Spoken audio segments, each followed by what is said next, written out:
ഞാൻ അവതരിപ്പിക്കാൻ പോകുന്ന പാട്ടിന്റെ പേര് ഉണ്ണിയുടെ ഒരു കഥ പറയാന്ന് സിനിമയിലത്തെ അതേ പേരുള്ള പാട്ടൊക്കെയാണ്. അപ്പോ നമുക്ക് പ്രസന്റേഷനിലേക്ക് പോവാം. തുടങ്ങാം.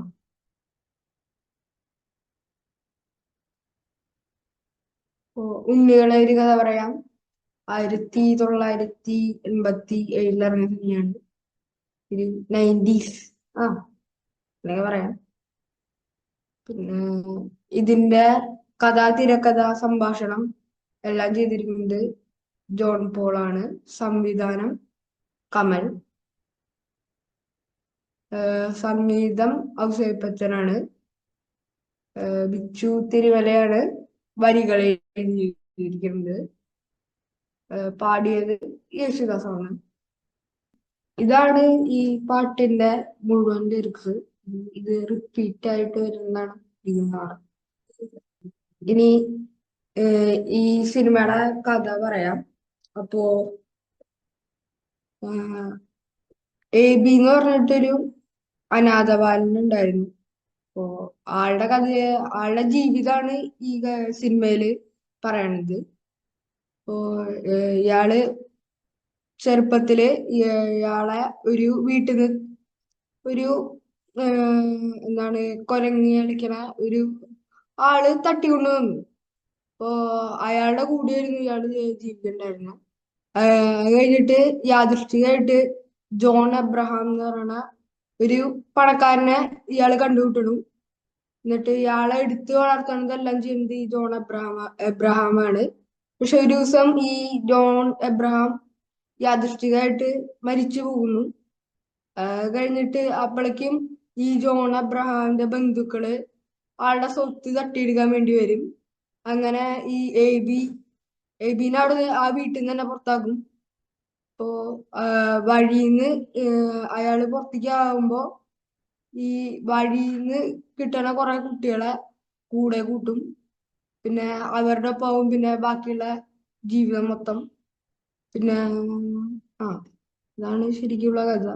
അത് കഴിഞ്ഞിട്ട് എന്ന് പറഞ്ഞാ ഇവര് ഇങ്ങനെ മാജിക് കാണിച്ച് നാട്ടില് ഇങ്ങനെ മാജിക് കാണിച്ച് അങ്ങനെ പല സ്ഥലത്തും നാടോടികളായിട്ട് ഇങ്ങനെ നടക്കും. അങ്ങനെ അവസാനം ഇവരൊരു എവിടെയാണ് ഒരു പള്ളിയുടെ ഒരു സ്ഥലത്തെത്തും. അങ്ങനെ അവിടെ എത്തിയിട്ടാണ് പിന്നെ കഥ നടക്കണ്ടാവുക. ഇവരവിടെ ഒരു ചെറിയ കൂടാരം പണിയും. പക്ഷെ അവിടുത്തെ അച്ഛന് ഇത് ഇഷ്ടാവില്ല. അങ്ങനെ അച്ഛന് ഇവരെ ഒഴിപ്പിച്ചു വിടാൻ നോക്കും. ഒഴിപ്പിച്ചു വിടാൻ നോക്കിയിട്ട് ആണ് ഇയാളുടെ കഥയൊക്കെ മനസ്സിലാക്കിയിട്ട് ഇയാളെ ഒരു ഫാം തുടങ്ങാൻ സഹായിക്കും. അങ്ങനെ ഈ ഫാം തുടങ്ങി കഴിഞ്ഞിട്ട് ആണ് ഇയാള് കുട്ടികളെ സ്കൂളിൽ വിടും. അങ്ങനെ അത്യാവശ്യം നന്നായി പോകുമ്പോഴാണ് അതിലൊരു കുട്ടി മരണപ്പെടുക ചെയ്യുക. അത് അപ്പോ ഇത് ബാക്കിയുള്ള കുട്ടികൾക്കൊക്കെ ഭയങ്കര ഷോക്കായി, ഭയങ്കര പേടിയായി, അങ്ങനെ ഒരു ഇതാവും. അങ്ങനെ ഇയാള് പിന്നെ കുട്ടികള് സ്കൂളിലേക്കൊക്കെ പോയി എല്ലാം നോർമലായി വരുമ്പോഴാണ് ഇയാൾക്ക് ഒരു ഹൃദ്രോഗം ഉണ്ടെന്ന് മനസ്സിലാവുക. അപ്പോ അത് കേട്ട് അച്ഛനും ഞെട്ടും. അപ്പോ ഈ കുട്ടികളെ നോക്കാൻ ഇനി ആരുണ്ടെന്ന് ഈ അച്ഛൻ ചോദിക്കും. അപ്പോ ഈ ബി എന്ന് പറയുന്ന മോഹൻലാല് പറയും, ഇനി ഈ കുട്ടികളെ ഞാൻ പള്ളിയുടെ അനാഥാലയത്തിൽ ജയിക്കാം എന്ന് പറയും.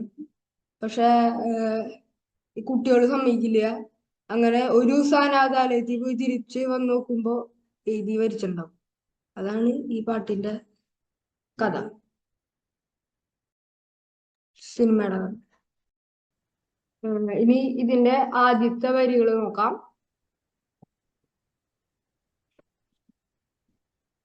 ഉണ്ണികളെ ഒരു കഥ പറയാം, ഈ പുല്ലാങ്കുഴലും കഥ പറയാം. പുൽമേട്ടിലോ പൂങ്കാറ്റിലോ എങ്ങോ പിറന്ന പണ്ടിളം മുളം കൂട്ടിൽ എന്നാണ്. അതായത് ഇയാളുടെ ആദ്യത്തെ ഒരു ജീവിതത്തിനെ പറ്റിയാണ് പറയണ്ടായിരുന്നത്. അതായത് ബാല്യകാലത്തെ ജീവിതം. എ ബിയുടെ ഇയാളെ തട്ടിക്കൊണ്ടു വന്നതാണെന്നാണ് സിനിമയിൽ പറയണത്. ഒരു വീട്ടിൽ നിന്ന് തട്ടിക്കൊണ്ടു വന്നതാണ്. അപ്പോ ഇയാൾക്ക് അറിയില്ല എങ്ങനെയാണ് താൻ എവിടെയാണ് ജനിച്ചത്, അതാണ് ഇതില് ഈ വരികളില് പറയാൻ ആശയം.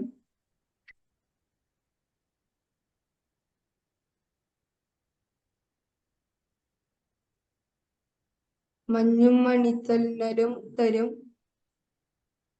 കുഞ്ഞുമ്മ കൈമാറിയും, വേനൽ കുരുന്നിന്റെ തൂവലായി തൂവലുകൾ തുന്നിയും. മഞ്ഞും മണിത്തന്നലും തരും കുഞ്ഞുമ്മ കൈമാറിയും അല്ലേ? വേനൽ കുരുന്നിന്റെ തൂവലായി തൂവലുകൾ തുന്നിയുന്ന തൂവാലകൾ തുന്നിയുന്ന എനിക്കറിയില്ല. തൂവലകൾ എന്നാണല്ലോ എഴുതിയിട്ടുള്ളത്. തൂവാലയാണോ തൂവലയാണോ തൂവലാണോ? തൂവലകൾ തുന്നിയും. ഓ ഓക്കെ. തൂവാലകൾ തുന്നിയും എന്നാണ് ലിറിക്സ്. തൂവാലകളാണ്. തൂവാലകൾ. കർച്ചീഫ് എന്നുള്ള രീതിയിൽ തൂവാല. അതെ അതെ. ഈ മഞ്ഞും മണിത്തന്നലും ഇത് വായിക്കുമ്പോ വേറെ ആർക്കെങ്കിലും എന്തേലും കോമൺ ആയിട്ട് തോന്നുന്നു? കോമൺ അതില് മാ എന്നുള്ള ഒരു ഇത് പ്രാസം വന്നു.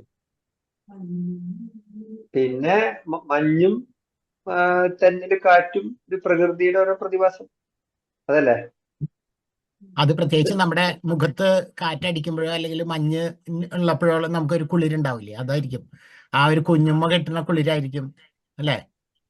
ഇദ്ദേഹം പല സ്ഥലങ്ങളിലൂടെ ഇപ്പോ അനാഥനായിട്ട് ജീവിച്ചതാണല്ലോ. ഒരു നാടോടിയുടെ പോലെയൊക്കെയാണ് പല സ്ഥലങ്ങളിലൂടെ അലഞ്ഞു ജീവിച്ച ഒരാളായതുകൊണ്ട് ഈ മഞ്ഞിലും ഈ പറയുന്ന കാറ്റിലൊക്കെ നമുക്ക് ബുദ്ധിമുട്ടുകളാണല്ലോ ഉണ്ടാവുക. പക്ഷെ ആളതിൽ ലയിച്ചു ചേർന്ന് അലിഞ്ഞ്, അതായത് അതിനെ കുഞ്ഞുമ്മയായിട്ട് കണ്ട് അതിനോട് അടുത്ത് ജീവിച്ചിരുന്ന ഒരാള്. അതുപോലെ തന്നെ വേനൽ കുരുന്നിന്റെ തൂവല എന്ന് പറയുമ്പോൾ നമുക്ക് എടുക്കാൻ പറ്റുന്നത് ഈ സൺലൈറ്റ്, ആ ലൈറ്റിന്റെ ആ ഒരു ഇതുണ്ടല്ലോ, രശ്മി, അത് വെച്ചിട്ട് ഈ പറയുന്ന പോലെ ഒരു ഹാൻഡ് കർച്ചീഫ് ഉണ്ടാക്കി.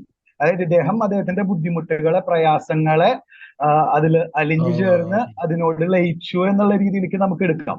അതായത് എല്ലാം മഞ്ഞിലും നമുക്ക് ഭയങ്കര തണുപ്പായിരിക്കും, കൊടുങ്കാറ്റില് കാറ്റില് ബുദ്ധിമുട്ടായിരിക്കും. പക്ഷെ അതിനെ ഒരു ഉമ്മ പോലെ, തഴുകല് പോലെ കണ്ട്, അതുപോലെ തന്നെ ഈ വെയിലിനെയൊക്കെ ആസ്വദിച്ച് രസിച്ച് ജീവിച്ച ഒരാൾ എന്നുള്ള രീതിയിലാക്കാം ആ ഒരു കുട്ടിക്കാലം. വിപരീത സാഹചര്യങ്ങളെയൊക്കെ അങ്ങനെ അതിനെ അംഗീകരിച്ചുകൊണ്ട്, അതിനെ എന്താ പറയാ, അനുകൂലമാക്കി മാറ്റിക്കൊണ്ട് അവൻ അത് ആസ്വദിച്ചുകൊണ്ട് മുന്നോട്ട് പോയിരുന്നത്. ഞാൻ ആദ്യം വിചാരിച്ചത് ഈ പ്രകൃതിനെ വർണ്ണിച്ചു എന്നാണ് ആദ്യം വിചാരിച്ചിട്ടുണ്ടായിരുന്നത്. പിന്നെ സിനിമ മുഴുവൻ കണ്ടപ്പോഴാണ് വേറൊരു ഇയാളുടെ ജീവിതമൊക്കെ വെച്ച് നോക്കുമ്പോഴാണ് ഇയാള് ഇങ്ങനെ ഇതായിട്ട് ഭയങ്കര കഷ്ടപ്പാടില് വളർന്ന ഒരാള് എന്നുള്ള രീതിയിൽ ആയത്.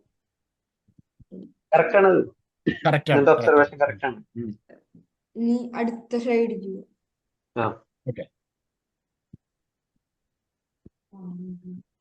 പാടാത്ത പാട്ടിന്റെ ഇനങ്ങളിൽ, തേടുന്ന കാറ്റിന്റെ ഓളങ്ങളിൽ, ഉള്ളിന്റെ ഉള്ളിൽ നോവിന്റെ നൊമ്പരം, ഒരു നാളിൻ സംഗീതമായി പുല്ലാങ്കുഴൽ. ഈ വരികളിൽ ഉദ്ദേശിക്കുന്നത് എന്ന് പറയുന്നത് നമ്മുടെ ഇയാളുടെ പഴയകാല ജീവിതം ഇയാളുടെ ഉള്ളിലൊരു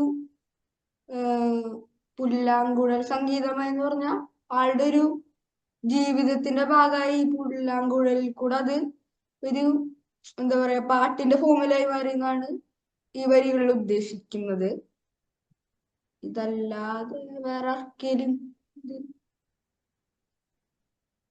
പാടാത്ത പാട്ടിന്റെ ഈണങ്ങളിൽ, തേടുന്ന കാറ്റിന്റെ ഓളങ്ങളിൽ, ഉള്ളിന്റെ ഉള്ളിലെ നോവിന്റെ നൊമ്പരം, ഒരു നാളിൽ സംഗീതമായി പുല്ലാങ്കുഴൽ നാട്.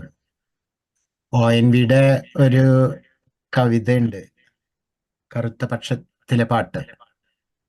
വീണ്ടും ഒരു പാട്ടായി വരും, വണ്ടുകൾ തുളച്ച പുൽത്തണ്ടുകളിൽ ഞങ്ങളിൽ വീണ്ടും ഒരു പാട്ടായി വരൂ നീ. അതാണ് നമ്മള് ഈ ആരും ഇല്ലാതെ വെറുതെ വളർന്നു നിൽക്കുന്ന ഈ ജീവിതങ്ങളില്, വെറുതെ നിൽക്കുന്ന ജീവിതങ്ങളിൽ, വണ്ടുകൾ തുളച്ചിട്ടുള്ള ജീവിതങ്ങളിൽ ഒരു പാട്ടായിട്ട് വരുന്നതാണ് കാറ്റ്. അത് അവിടെ കാറ്റിനെ കൃഷ്ണനായിട്ടാണ് അവിടെ സങ്കല്പിക്കുന്നത്. അല്ലെങ്കിൽ ആരായാലും ഈ ജീവിതങ്ങളിൽ അവരുടെ നൊമ്പരങ്ങളിൽ പാട്ടായിട്ട് വരുന്ന, അല്ലെങ്കിൽ ആ സാന്ത്വനമായിട്ട് വരുന്ന ആളുകളെ അതേ രീതിയിലാണ് ഇതും അർത്ഥമാക്കുന്നതെന്ന് തോന്നുന്നു അല്ലേ? ഉള്ളിന്റെ നോവിന്റെ നൊമ്പരം ഒരു നാളിൻ സംഗീതമായി പുല്ലാങ്കുഴൽ നാദമായി, അല്ലെ? ഉള്ളിലത്തെ ആ നോവ് തന്നെ സംഗീതമായിട്ട് വരുന്നത്. നേരത്തെ സൂരജ് ചേട്ടൻ പറഞ്ഞ പോലെ അതും അവൻ അനുഭവിക്കുന്ന ദുഃഖങ്ങളും ഒക്കെ സംഗീതമായിട്ട് അവന്റെ ഉള്ളിൽ നിന്ന് പുറത്തു വരുന്നു എന്നുള്ളതാണ്, അല്ലെ? ശിവത്തിന് എന്താ തോന്നിയത്? ഇയാള് ഈ എപ്പോഴും ഈ പുല്ലാങ്കുഴൽ മീൻസ് ഓടക്കുഴൽ വായിച്ചു നടക്കുന്ന ആളാണ്. ഓടക്കുഴല് പഠിച്ചിട്ടുള്ള ആളാണ്. അപ്പൊ ചിലപ്പോ ഇയാളൊരു തന്റെ ജീവിതത്തിനെ ബേസ് ചെയ്തിട്ട് ഉണ്ടാക്കിയൊരു നാദായിരിക്കാം ചിലപ്പോ ഈ പാട്ട്. അത് തന്നെയാണ് എക്സലന്റ്. അത് തന്നെയാണ്. Very nice. ഞാൻ ഒരു കാര്യം പറയാം. ഞാൻ ഇന്ന് ഈ സെഷനിൽ ജോയിൻ ചെയ്യാൻ തന്നെ കാരണം ഈ പാട്ട് എന്റെ ഫേവറേറ്റ് സോങ്ങുകളിൽ ഒന്നാണ്. ഈ പാട്ട് എന്റെ ഫേവറേറ്റ് ആവാനുള്ള കാരണം ഈ 5 വരികളാണ്, 4.5 വരികൾ ശരിക്കും പറഞ്ഞു കഴിഞ്ഞാൽ. ഞാൻ ബൈ പ്രൊഫഷൻ ഒരു കമ്മ്യൂണിക്കേഷൻ ഡിസൈനർ ആണ്, വീഡിയോ എഡിറ്റർ ആണ്. എന്റെ സബ്ജക്ട് നറേറ്റോളജി ആണ്, ആഖ്യാനശാസ്ത്രം എന്നുള്ള രീതിയിൽ കഥകൾ പഠിക്കുക എന്നുള്ളതാണ്. അപ്പൊ ഞങ്ങള് ഇപ്പൊ ഇതില് തിയററ്റിക്കലി പറയുന്ന ഒരു കാര്യമുണ്ട്, പാത്തോസ് എന്ന് പറഞ്ഞിട്ട്. ശോകരസം എന്ന് പറയും നമ്മള് മലയാളത്തില്, ശോകരസം. അപ്പോ നമുക്ക് ഉദാഹരണങ്ങൾ പറയുകയാണെങ്കിൽ നമുക്ക് ഏറ്റവും അറിയാവുന്ന ചാർലി ചാപ്ലിൻ, അല്ലെങ്കിൽ സത്യൻ അന്തിക്കാട്, അല്ലെങ്കിൽ സിദ്ദിഖ് ലാലിന്റെ സിനിമകൾ, അല്ലെങ്കിൽ എഴുത്തിൽ പല ഉദാഹരണങ്ങളുണ്ട് നമുക്ക്. മ്യൂസിക്കലാണെങ്കിലും ആർട്ടിലൊക്കെ ആണെങ്കിലും ആളുകളുടെ ഉള്ളിലേക്ക് നമ്മൾ പറയാൻ ആഗ്രഹിക്കുന്ന ഒരു ഇമോഷനെ കടത്തിവിടാൻ ഉപയോഗിക്കുന്ന ഒരു ടൂളാണ് ഈ ഒരു പാത്തോസ്, ശോകരസം എന്ന് പറഞ്ഞിട്ട്. പക്ഷേ നമ്മൾ ശോകരസം ഈ പാത്തോസ് ആൾക്കാരിലേക്ക് പാസ് ചെയ്യുമ്പോൾ, നമ്മുടെ എന്താണോ നമ്മുടെ മീഡിയം എന്ന് വെച്ചാൽ അതിലൂടെ പാസ് ചെയ്യുമ്പോൾ അതെപ്പോഴും വിഷമം ഉണ്ടാക്കണം എന്നില്ല. ചിലപ്പോൾ സന്തോഷമാവാം, ചിലപ്പോൾ ഒരു മരവിപ്പാവാം, ചിലപ്പോൾ ഒരു ഹോപ്പ് ആവാം, സമാധാനമൊക്കെ കൊണ്ടുവരുന്ന രീതിയിൽ ഒരു ആശ, നമുക്കൊരു പ്രതീക്ഷയാവാം. ഇതില് ഞാൻ ഈ വരികളിൽ കാണുന്ന ഈ വരികൾ എന്നെ ഭയങ്കരമായിട്ട് അഡിക്റ്റഡ് ആവാനുള്ള, അല്ലെങ്കിൽ ഭയങ്കര കിക്ക് തരാനുള്ള ഒരു കാരണം എന്ന് വെച്ച് കഴിഞ്ഞാൽ, ആദ്യത്തെ വരി പാടാത്ത പാട്ടിന്റെ ഈണങ്ങളിൽ. ഈ പറയുന്ന സിനിമയിൽ ഈ എബി എന്ന് പറയുന്ന കഥാപാത്രത്തിനെ പൂർണ്ണമായിട്ടും നമ്മൾ കാണുന്നില്ല. അദ്ദേഹത്തിന്റെ ഉള്ളിൽ എന്തൊക്കെയാ നടക്കുന്ന ഒരു യാത്രയെ നമ്മൾ കാണുന്നു.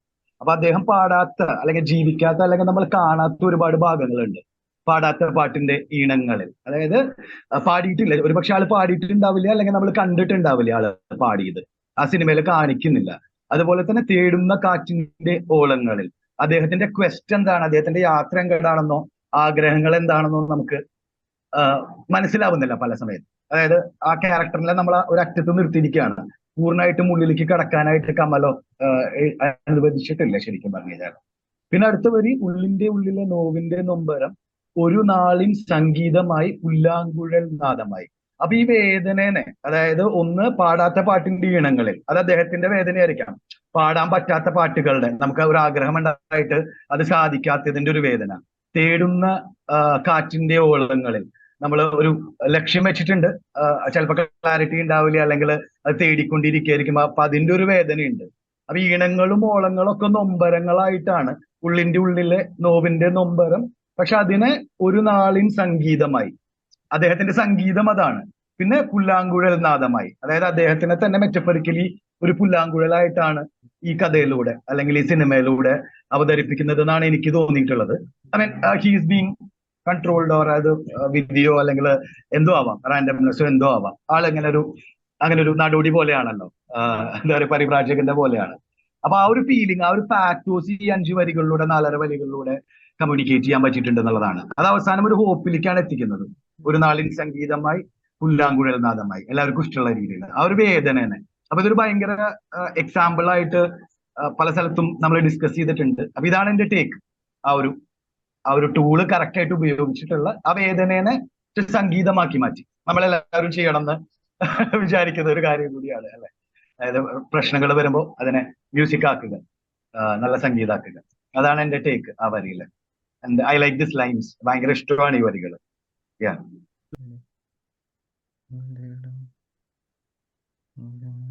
പുല്ലാഞ്ഞികൾ പൂത്തുലിഞ്ഞിടും മേച്ചിൽ പറം തന്നിലും ആകാശ കൂടാര കീഴിലെ ആശാമരച്ചൂട്ടിലും.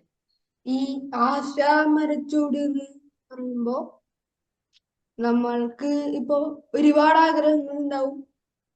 അപ്പൊ അതെല്ലാം വെച്ചിട്ട് എന്താ പറയാ, ഒരു മരം ഒരു ഉം, തണലുണ്ടാക്കിയിരിക്കുകയാണല്ലേ, ആ ഒരു കൂട്. ആ ആ ഈ പുല്ലാനികള് എന്ന് പറഞ്ഞ എന്താ, ആ പുല്ലാഞ്ഞി എന്താ? ഞാനും അത് തന്നെ ആലോചിക്കായിരുന്നു, അത് എന്താന്ന് അറിയില്ല. ഒരു ചെടിയാണ്.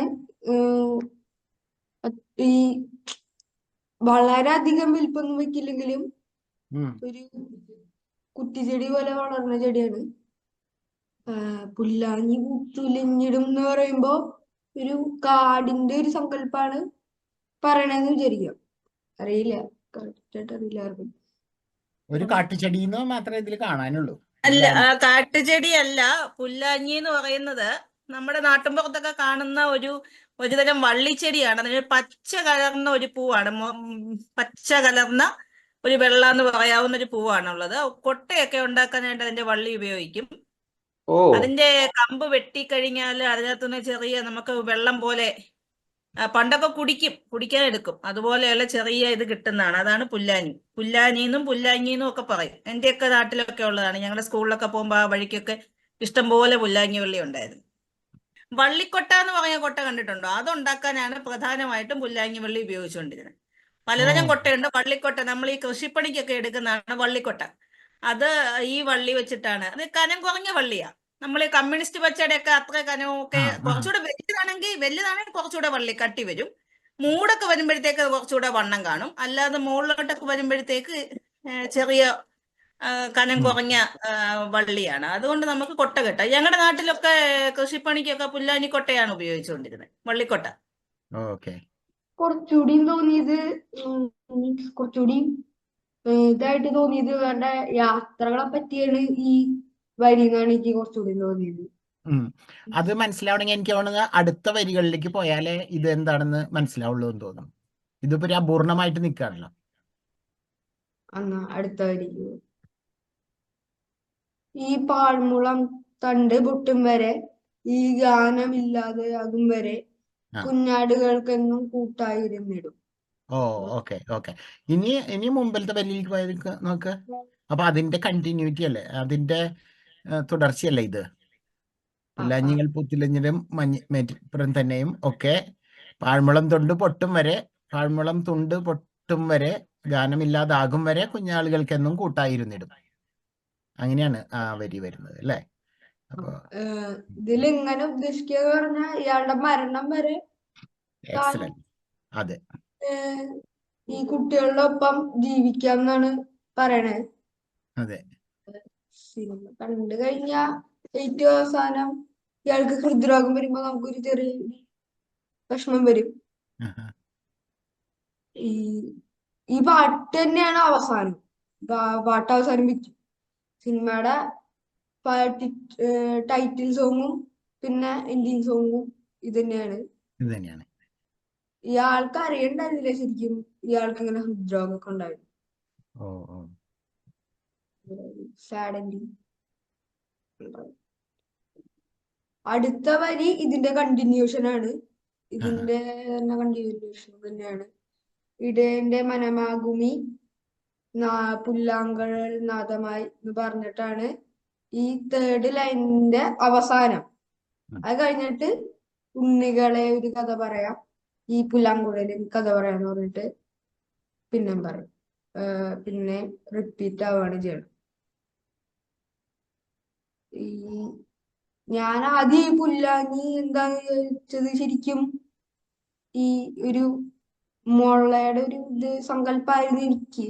പിന്നെ നോക്കിയിട്ടാണ് എനിക്ക് ഇനി ഈ പാട്ട് ആർക്കേലും പാടുന്നുണ്ട് ഈ പാടും.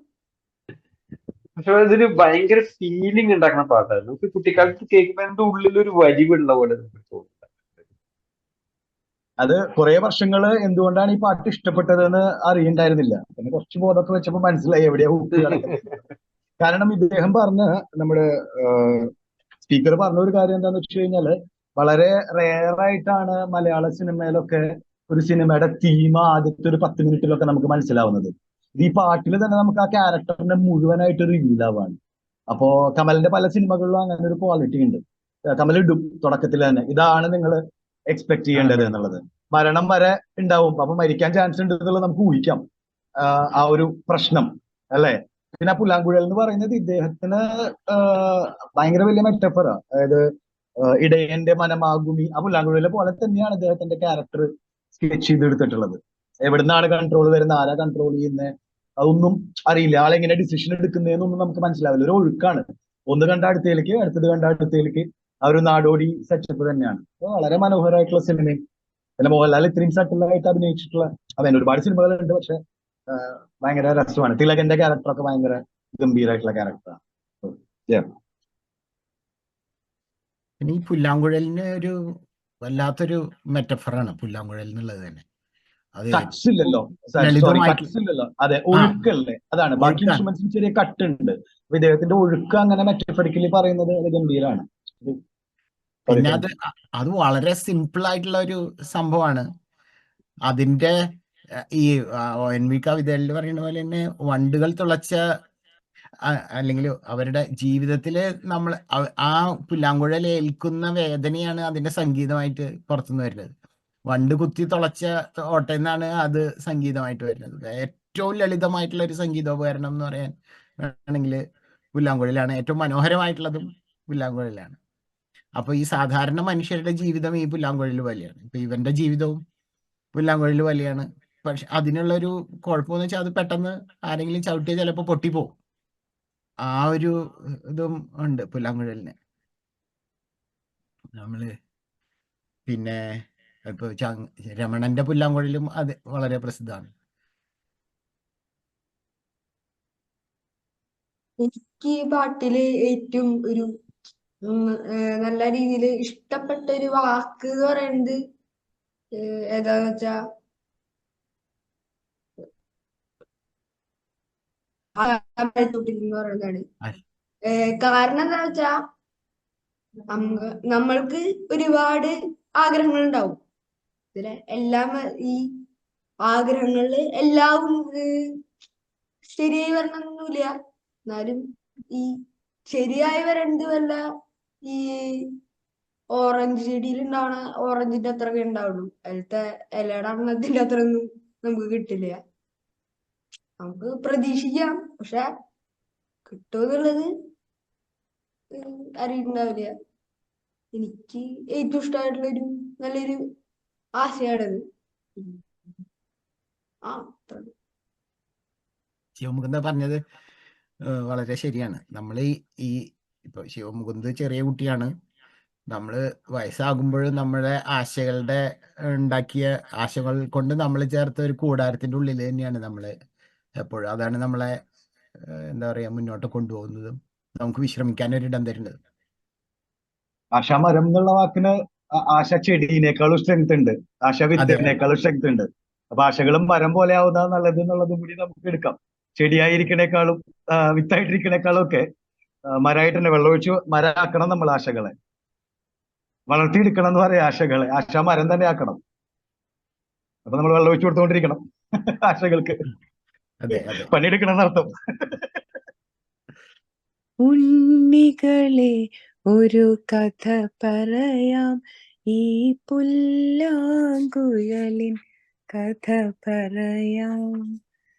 പൂമേട്ടിലോ പൂങ്കാറ്റിലോ പുൽമേട്ടിലോ പൂങ്കാറ്റിലോ എങ്ങോ പിറന്നോ പണ്ടിളം മുളം കൂട്ടിൽ. ഉണ്ണികളെ ഒരു കഥ പറയാം, ഈ പുല്ലാങ്കുഴലിൻ കഥ പറയാം. മഞ്ഞും മണിത്തെന്നലും തരും കുഞ്ഞുമ്മ കൈമാറിയും, വേനൽ കുരുന്നിന്റെ തൂവലാൽ തൂവാലകൾ തുന്നിയും, പാടാത്ത പാട്ടിന്റെ ഈണങ്ങളിൽ തേടുന്ന കാറ്റിന്റെ ഓളങ്ങളിൽ, ഉള്ളിന്റെ ഉള്ളിൽ നോവിന്റെ നൊമ്പരം ഒരു നാളിൻ സംഗീതമാ. പുല്ലാങ്കുഴൽ നാദമായി. ഉണ്ണികളെ ഒരു കഥ പറയാം, ഈ പുല്ലാങ്കുഴലിൻ കഥ പറയാം. പുല്ലാഞ്ഞികൾ പൂത്തുലഞ്ഞിടും മേച്ചിൽ പുറം തന്നിലും, ആകാശക്കൂടാരക്കീഴിലെ ആശാമരച്ചോട്ടിലും, ഈ പാഴ്മുളം തണ്ട് പൊട്ടും വരെ, ഈ ഗാനമില്ലാതെയാകും വരെ, കുഞ്ഞാടുകൾക്കെന്നും കൂട്ടായിരുന്നിടും ഇടയന്റെ മനമാകുമീ പുല്ലാങ്കുഴൽ നാദമായി. ഉണ്ണികളെ ഒരു കഥ പറയാം, ഈ പുല്ലാങ്കുഴലിൻ കഥ പറയാം. ഇപ്പൊ ഇവര് ഇടയൻ ആരാണ്? ഇപ്പൊ പുല്ലാങ്കുഴൽ കഥ പറയാന്ന് പറയുമ്പോ പുല്ലാങ്കുഴലാണ് ഇതിൽ മോഹൻലാൽ എന്ന് വെക്കാം. അപ്പം പക്ഷെ ഇടയന്റെ മനമാണ് പുല്ലാങ്കുഴലിൽ കൂടെ വരുന്നു പറഞ്ഞു. അപ്പൊ ഈ ഇടയൻ ആരാണ്? രണ്ടും ഒരാള് തന്നെയാണെന്ന് തോന്നുന്നു അല്ലേ? അല്ലെങ്കിൽ ഞാൻ തിലകനാണ്. സിനിമ കണ്ടിട്ടില്ല. അല്ലാതെ ഇതില് എന്തെങ്കിലും ഉണ്ടോ? രണ്ടുപേരാളല്ലല്ലോ. അപ്പൊ കാരണം ഇത് ഉണ്ണികളെ ഒരു കഥ പറയാം, ഈ പുല്ലാങ്കുഴലിൽ കഥ പറയാം. ഈ പുല്ലാങ്കുഴൽ എന്ന് പറയുന്നത് മോഹൻലാലാണെന്നത് ഓൾമോസ്റ്റ് ഒബ്വിയസ്, സൂരജ് പറഞ്ഞ പോലെ. പക്ഷെ ഈ മോഹൻലാലിൽ കൂടെ വരുന്നത് വേറെ ആളുടെ മനസ്സാണ് വരുന്നത് എന്നുള്ളതാണ്. അത് ഈ കുട്ടികളുടെ അച്ഛനമ്മമാരാണോ, അതോ കുട്ടികൾക്ക് കിട്ടേണ്ട സ്നേഹമാണോ, അല്ലെങ്കിൽ വേറെ എന്തെങ്കിലും ആണോ? ഒരു ലാർജർ ഗുഡ് എന്നുള്ള രീതിയിൽ പറഞ്ഞിട്ടുള്ളതാണോ? മോഹൻലാലിനെ ഈ സിനിമയിൽ സഹായിക്കുന്നത് തിലകനാണ്. ഒരുപാട് സഹായം ചെയ്ത് കൊടുക്കുന്നുണ്ട്.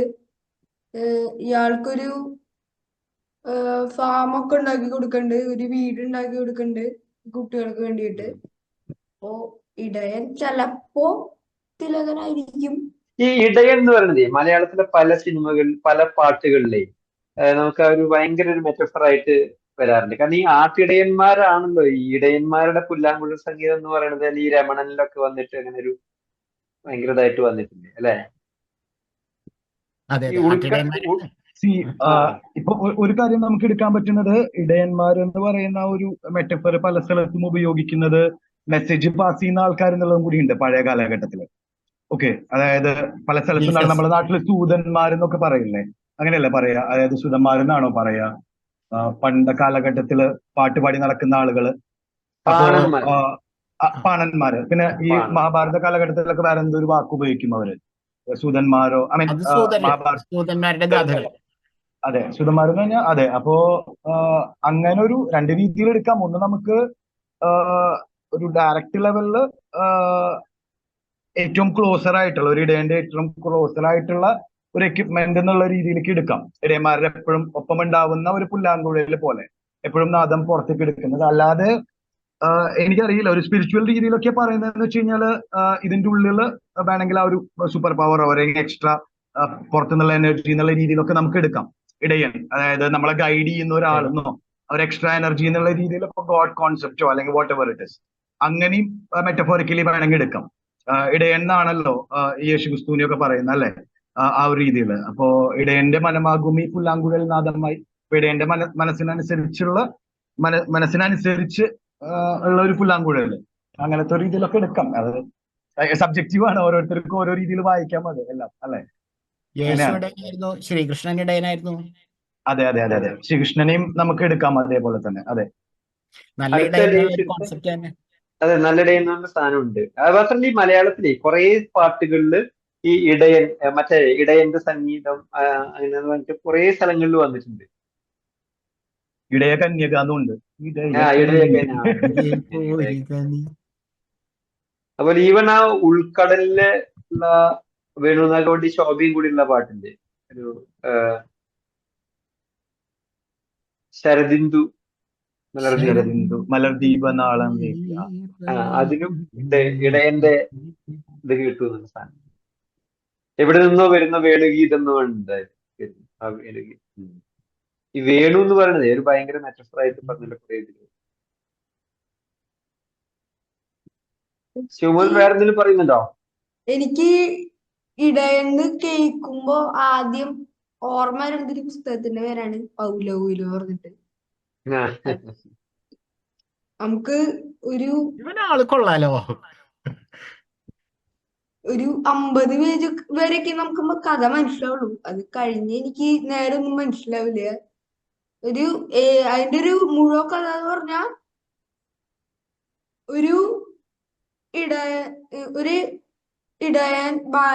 ഇടയനെ ഒരു ആട്ടിനെ നോക്കി നടക്കുന്ന ആൾക്ക് ഒരു സ്വപ്നം കാണുന്നു.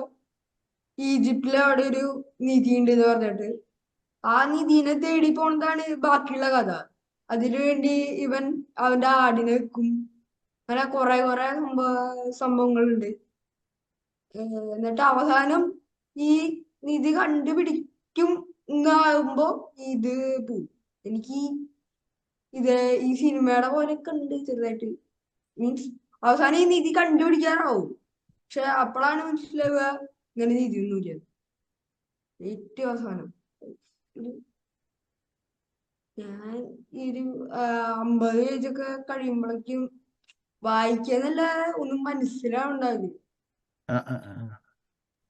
അല്ല 7ാം ക്ലാസ്സിൽ പഠിക്കുന്ന ഇവൻ ആൽക്കമിസ്റ്റ് വായിക്കാനുള്ള ധൈര്യം കാണിച്ചു എന്ന് പറയുന്നതാണ് എന്റെ കാര്യം. അതന്നെ.